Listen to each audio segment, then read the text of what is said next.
Hello everyone, welcome to Garg academy. आज हम पढ़ने वाले क्लास 9 का चैप्टर नंबर 3, जिसके हम 2 पार्ट पहले पूरे कर चुके हैं, जिसमें हम देख चुके हैं परमाणु क्या है। उसके अलावा रासायनिक संयोजन के नियम देख चुके हैं, परमाणु द्रव्यमान के बारे में पढ़ चुके हैं। आज हम पढ़ने वाले डाल्टन का परमाणु सिद्धांत। ठीक है, ये आगे कॉम्पिटेटिव एग्जाम में भी काफ़ी इंपॉर्टेंट टॉपिक है। ठीक है, तो डाल्टन का परमाणु सिद्धांत को समझते हैं हम। ये डाल्टन के परमाणु सिद्धांत के लिए हमारे पास 3-4 पॉइंट है। देखिए, सबसे पहली बात तो हमारे क्वेश्चन यही बनता है कि डाल्टन ने किस चीज़ पे सिद्धांत दिया। ठीक है, तो डाल्टन का परमाणु सिद्धांत है।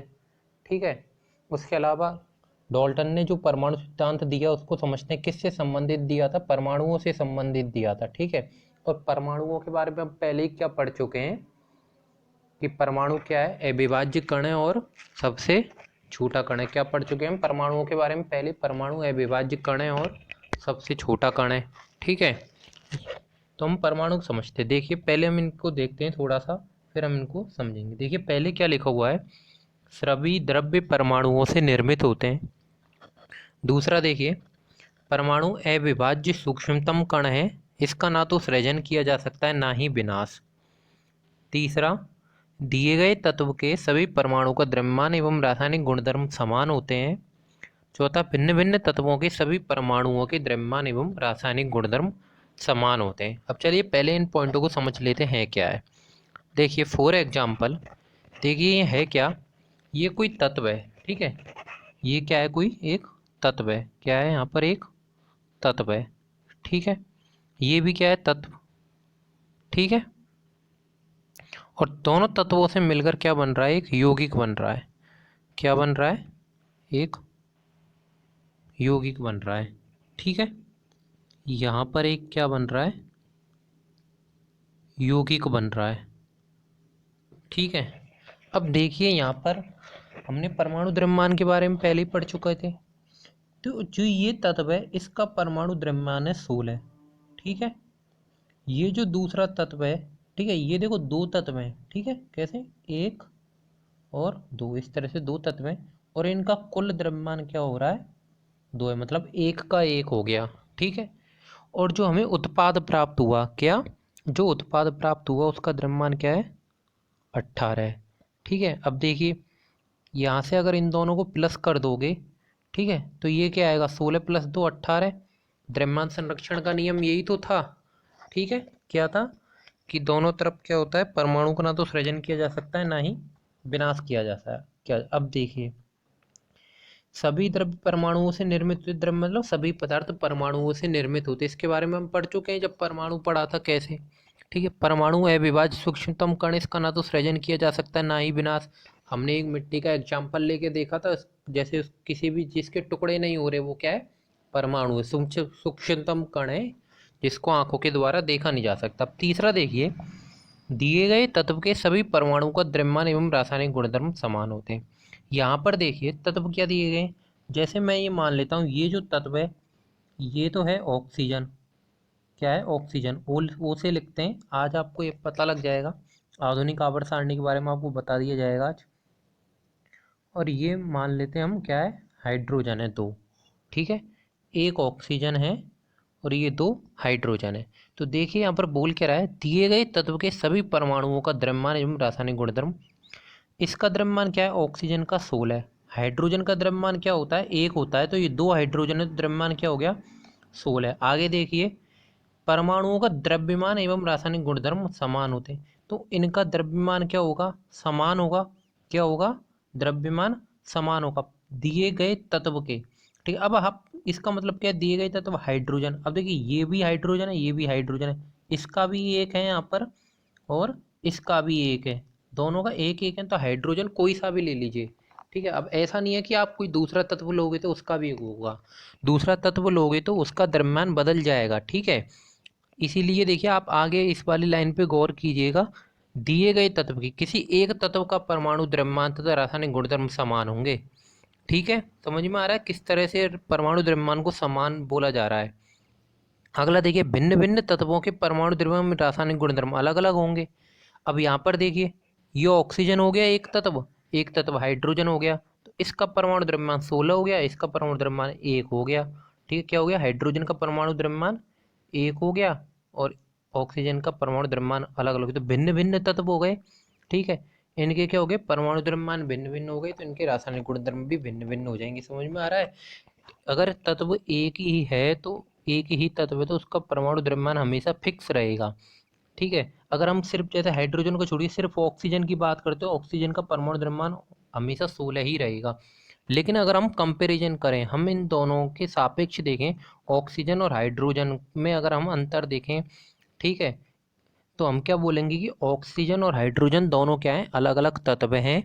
ठीक है, और ऑक्सीजन का परमाणु द्रव्यमान और रासायनिक गुणधर्म अलग है और हाइड्रोजन का परमाणु द्रव्यमान और रासायनिक गुणधर्म अलग है। इसलिए क्या होगा, भिन्न भिन्न तत्वों के रासायनिक गुणधर्म तथा परमाणु द्रव्यमान अलग अलग होंगे। ठीक है, अगला पॉइंट देखिए, अगला क्या बोल रहा है, भिन्न भिन्न तत्वों के परमाणु परस्पर, ये थोड़ा सा मिस हो गया, ये हटा दें। भिन्न भिन्न तत्वों के परमाणु परस्पर पूर्ण संख्या के अनुपात में संयोग कर कर, ये संयोग कर कर है, संयोग कर यौगिक का निर्माण करते हैं। देखिएगा, देखिए पहली लाइन क्या है, भिन्न भिन्न तत्वों के परमाणु। ठीक है, तो हमारे पास क्या है, एक तत्व है ऑक्सीजन।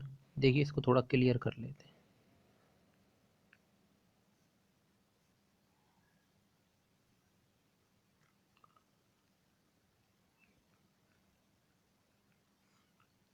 देखिए आगे, देखिए हमारे पास एक तत्व तो क्या है, ऑक्सीजन, और ये दो किसके हैं, हाइड्रोजन के। ठीक है, आगे क्या बोल रहा है, भिन्न भिन्न तत्वों के परमाणु, तो दो भिन्न भिन्न तत्व हो गए, एक ऑक्सीजन हो गया, एक हाइड्रोजन हो गया।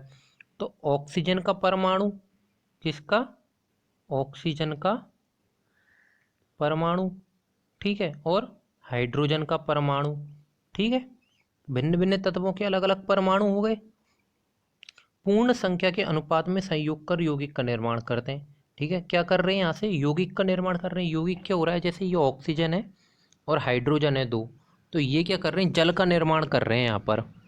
ठीक है, एक बार के लिए आप समझ लीजिए, यहाँ पर जल का निर्माण कर रहे हैं, ये क्या बन रहा है, H2O बन रहा है।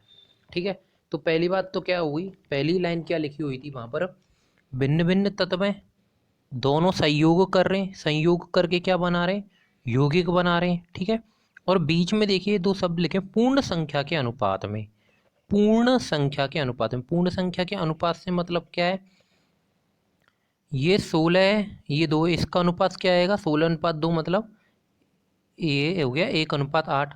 ठीक है, क्या आ गया, जैसे ये ऑक्सीजन का 16 है, इसका क्या है, हाइड्रोजन का 2 है, तो इसको काटोगे तो क्या आ जाएगा, 1, और ये हाइड्रोजन का, ऑक्सीजन का 16, 8:1, ऑक्सीजन अनुपात हाइड्रोजन। ठीक है, ऐसे ही इसका आ जाएगा, जब आप इसका निकालोगे तो 8:1।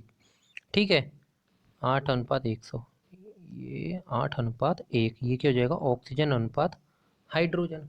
ठीक है, समझ में आ रहा है? तो यहाँ से क्या बोल रहा है, ध्यान दीजिएगा, भिन्न भिन्न तत्व, दो अलग अलग तत्व हो गए, ऑक्सीजन और हाइड्रोजन।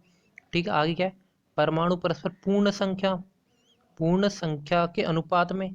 ठीक है, पूर्ण संख्या का अनुपात आ रहा है, पूर्ण संख्या इसका मतलब 8 और 1 आ रहा है, ये नहीं कि आपका यहाँ से 8.5 या 7.5 आ जाएगा। ठीक है, पूर्ण संख्या से मतलब ये, तो पूर्ण संख्या के अनुपात में संयोग कर रहे हैं। ठीक है, संयोग कर रहे हैं, ये क्या अभिकारक है, संयोग कर रहे हैं। और देखिए संयोग कर यौगिक का निर्माण करते हैं, संयोग कर क्या करते हैं, यौगिक, यौगिक क्या बन गया, H2O बन गया। ठीक है, ये आपको क्लियर हुआ?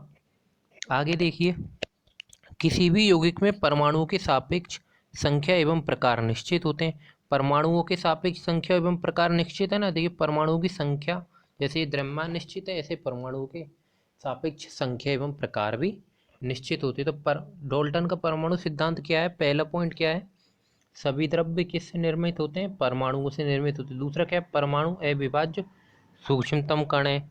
तीसरा, दिए गए तत्व के सभी परमाणुओं का द्रव्यमान एवं रासायनिक गुणधर्म समान होते हैं। चौथा, भिन्न भिन्न तत्वों के सभी परमाणुओं के द्रव्यमान एवं रासायनिक गुणधर्म अलग अलग होते हैं। पांचवा, भिन्न भिन्न तत्वों के परमाणु परस्पर पूर्ण संख्या के अनुपात में संयोग कर यौगिक का निर्माण करते हैं। नेक्स्ट, किसी भी यौगिक में परमाणुओं के सापेक्ष संख्या एवं प्रकार निश्चित होते हैं। किसी भी यौगिक में परमाणुओं के सापेक्ष संख्या एवं प्रकार निश्चित होते हैं। जैसे इसका अनुपात निकाला था ना यौगिक, क्या बना था हमारे पास, ये जल बना था। इसका अनुपात क्या निकाला था, 1:8 हाइड्रोजन ऑक्सीजन, या फिर ऑक्सीजन हाइड्रोजन बोलोगे तो क्या बोलोगे, 8:1 बोलोगे। ठीक है, ये देखिए 8:1 निकाला था ना। तो ये क्या है, सापेक्ष संख्या में प्रकार निश्चित होते हैं। ये क्या हो गया, डाल्टन का परमाणु सिद्धांत हो गया। अब डाल्टन ने आगे क्या करा, डाल्टन ने जो ये तत्व थे, इन तत्वों को उस टाइम कुछ ही तत्वों की खोज हुई, तो डाल्टन ने उनके प्रतीक दिया। अच्छा देखिए, अभी तक मैं आपको क्या बता रहा था, जैसे देखिए अब यहाँ पर हाइड्रोजन लिखा है, यहाँ पर हाइड्रोजन का प्रतीक तो ये है। कौन सा है हाइड्रोजन का प्रतीक, हाइड्रोजन का प्रतीक तो ये है। ठीक है, ये एक इस तरह से क्या है, ये है हाइड्रोजन का प्रतीक। तो और लेकिन हम क्या पढ़ रहे थे अभी तक, हाइड्रोजन का प्रतीक हम क्या लिख देते, हाइड्रोजन की जगह एच लिख देते।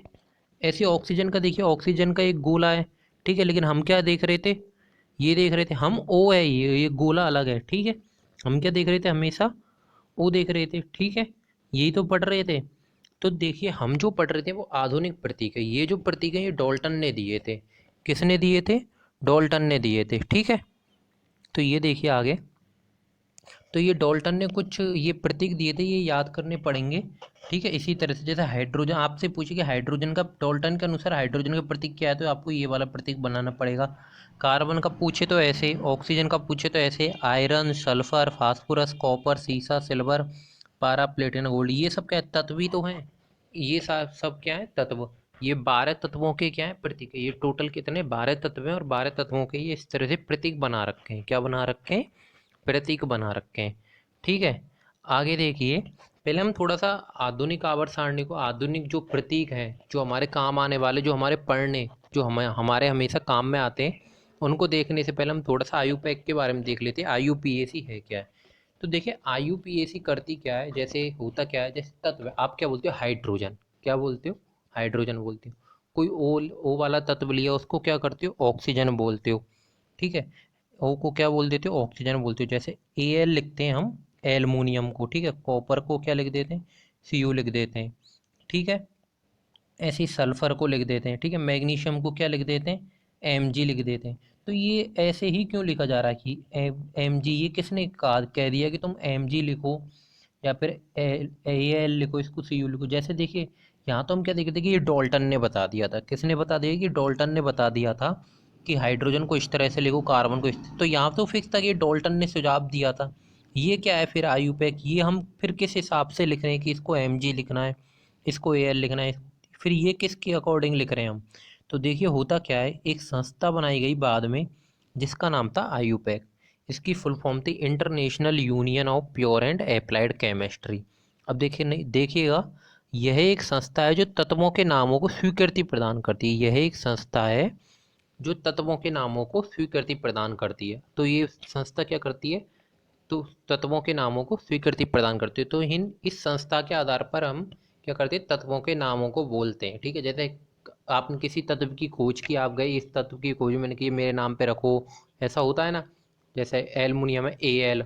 ठीक है, तो ये क्या स्वीकृति प्रदान करेगी वहाँ से कि हाँ आप ये नाम रख सकते हैं। ठीक है, तो जैसे डाल्टन ने करा था, ऐसे आधुनिक प्रतीक का नाम कौन रखता है, आयुपैक रखता है। ठीक है, स्वीकृति कौन देता है, आयुपैक देता है, आयुपीएसी, आयुपैक। ऐसे ही तत्व के प्रतीक का पहला अक्षर सदैव बड़ा तथा दूसरा अक्षर सदैव छोटा लिखा जाता है। ठीक है, तो होता क्या है देखिए, जैसे मैग्नीशियम होता है, तो मैग्नीशियम को हम क्या करते हैं, प्रतीक में एम जी लिखते हैं। इस तरह से क्या लिखते हैं, एम जी लिखते हैं। तो देखिए पहला अक्षर क्या लिखते हैं, बड़ा लिखते हैं, और छोटा अक्षर बड़ा लिखते हैं, छोटा लिखते हैं, सॉरी, पहला अक्षर बड़ा लिखते हैं और दूसरा अक्षर छोटा लिखते हैं। इस तरह से लिखा जाता है। ठीक है, देखिए अभी आगे समझ में आ जाएगा। ये तत्वों के आधुनिक प्रतीक की जो किताब में टेबल दी हुई है, ये देखिए, ये जो आपकी टेबल है आधुनिक प्रतीक की, ये बड़े अच्छे से अरेंज कर दी गई है। ठीक है, ये मैंने आपको बहुत अच्छे से अरेंज कर दी। इसमें क्या 1 से लेके और 18 तक के सारे तत्व हैं जो परमाणु क्रमांक के आधार पर है। 1 से लेके ये देखिए 10 तक यहाँ पर, ये 18 तक यहाँ पर, जिसमें तत्व का नाम, तत्व का प्रतीक, परमाणु क्रमांक और परमाणु द्रव्यमान सारे दिए हुए हैं। ठीक है, तो देखिए यहाँ से, अब देखिए हाइड्रोजन का क्या लिखोगे, अब हाइड्रोजन का तो ओनली एच लिखते हैं ना, तो एच का आगे तो कोई मतलब ही नहीं है कि दूसरा जो आएगा वर्ड वो छोटा आएगा, फिर सॉरी। ठीक है, हीलियम का क्या है, एच ही लिख रखा है। अब देखो ई को देखो आप गौर से, यहाँ पर ई को एच ई इस तरह से लिख रखा है ना, तो पहला अक्षर क्या है, बड़ा है, दूसरा अक्षर क्या है, छोटा है। तो ये रूल है इसका। ऐसे ही देखिए बेरेलियम को देखिए, पहला अक्षर क्या है, बी, दूसरा अक्षर क्या है, ई स्मॉल ई, तो ये क्या हो गया, बी बेरेलियम हो गया। इस तरह से ये क्या कर रखा है, 18 तक पूरे यहाँ पर तत्व लिखे हुए हैं, ठीक है। Hydrogen, helium, lithium, beryllium, boron, carbon, nitrogen, oxygen, fluorine, neon, ठीक है। आगे क्या है, sodium, magnesium, aluminium, silicon, phosphorus, sulphur, fluorine, chlorine, ठीक है। तो अब आगे देखिए ये क्या है, इनके परमाणु क्रमांक के आधार पर 1 2 3 4 5 है, ये जो है परमाणु क्रमांक के आधार पर लिखा हुआ है, ठीक है। और ये परमाणु द्रव्यमान के बारे में मैं आपको पहले बता चुका हूँ, परमाणु द्रव्यमान कैसे लेते हैं, सापेक्ष परमाणु द्रव्यमान क्या है। तो देखिए परमाणु द्रव्यमान को याद करने की वैसे तो एक ट्रिक है, लेकिन नाइन्थ क्लास की अगर हम बात करें तो नाइन्थ क्लास के पेपर में परमाणु द्रव्यमान दिया हुआ होता है, क्योंकि हम जब आगे पढ़ेंगे तो हमें क्या होता है, परमाणु द्रव्यमान का अनुपात निकालना होता है। जैसे अभी तक मैं आपको जो निकाल रहा था कि जल का निकाल रहा था कि 1:8 निकाल के दे देता था, मैं आपको हमेशा क्या करता था 1:8, या अगर हाइड्रोजन और ऑक्सीजन का है तो, और ऑक्सीजन और हाइड्रोजन का है तो 8:1 लिख देता था, ठीक है। इस तरह से लिख देता था, बात एक ये, ठीक है। इस तरह से लिख देता, तो ये लिखा कैसे मैंने, तो ये परमाणु द्रव्यमान के आधार पर लिखता था। ये आपसे पूछते भी हैं नाइन्थ क्लास में, ठीक है। ये इसको निकाला कैसे जाता है, कॉम्पिटिटिव एग्जाम में भी कई बार पूछ लेते हैं, ठीक है। तो ये निकाला कैसे जाता है, ठीक है। तो ये क्या परमाणु द्रव्यमान के आधार पर निकाला जाता है, परमाणु द्रव्यमान का अनुपात होता है, ये हम निकालना सीखेंगे नेक्स्ट लेक्चर में, ठीक है। तो यहाँ पर क्या है, अभी परमाणु द्रव्यमान आपको, जैसे अभी तो आप यहाँ पर आपको नाइन्थ क्लास में दिए जाएंगे, लेकिन आगे जाके आपको परमाणु द्रव्यमान याद करने होंगे। ये क्या पूरी एक आवर्त सारणी होती है जिसमें काफी सारे तत्व होते हैं, और उन तत्वों के सबके परमाणु क्रमांक और परमाणु द्रव्यमान दिए हुए होते हैं, ठीक है। तो अभी के लिए अगर हम नाइन्थ क्लास की बात करें तो हमें, हमारे लिए सबसे ज़्यादा इंपॉर्टेंट क्या है, हमारे लिए सबसे ज़्यादा इंपॉर्टेंट नाइन्थ क्लास के लिए प्रतीक। हमें तत्व के प्रतीक पता होना चाहिए, कि प्रतीक याद होने चाहिए, हमें प्रतीक नहीं दिए हुए होते, हमें प्रतीक सबके याद होने चाहिए, ठीक है।